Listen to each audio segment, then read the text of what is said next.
Hello Lavis, mga una pud ta na napud mi nakita na unlimited food diri sa Argao. So tan-awon na to ang video para may bawaan asa. JMC Restaurant, I hope you're familiar with this. Naani sila sa Jakey's Corner, located beside Canbanwa Elementary School.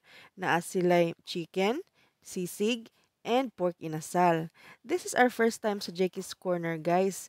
And na-amaze ko kay grabe ka spacious ang place. Naa sila'y sari-sari store dito, billiard hall, internet shop, and naapoy room for KTV and movie marathon. So first ni abot ang among gi-order na quarter wings. As you can see, naanay 2 cups of rice each order.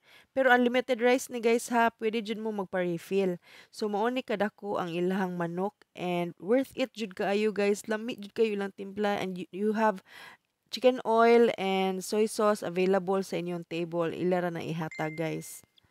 So lami jud kaayo parisan og chicken oil ang ilahang inasal na manok. So mao na gyud na lami pa jud kayo if halang inyong sausawan guys. So mao na ako na nang gitilawan and nahurot jud nako ang 2 cups of rice ani. So imbis 1 cup of rice ra akong limit every meal. They also serve drinks and halo-halo. But later on, you will see the halo-halo na wala na nako na video pag-serve kay lami jud kayo kung kaon sa ilahang chicken inasal. Mao din na ang ilang pork inasal guys. I think 139 pesos each na siya. Mao ang gipili ni Kid ug Kidi.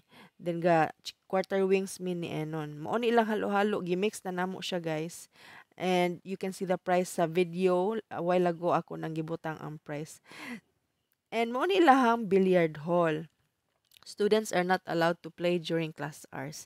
And mao ni ang ilahang cyborg gaming, mao nilang computer shop dito sa Jakey's Corner.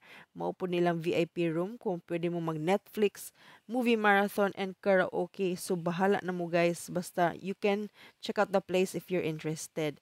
Mao din ni ang sari-sari store dito sulod sa Jakey's Corner. And naapoy laing store but it was not really open during our visit. So thank you so much for watching this video. Have a great day, lovies!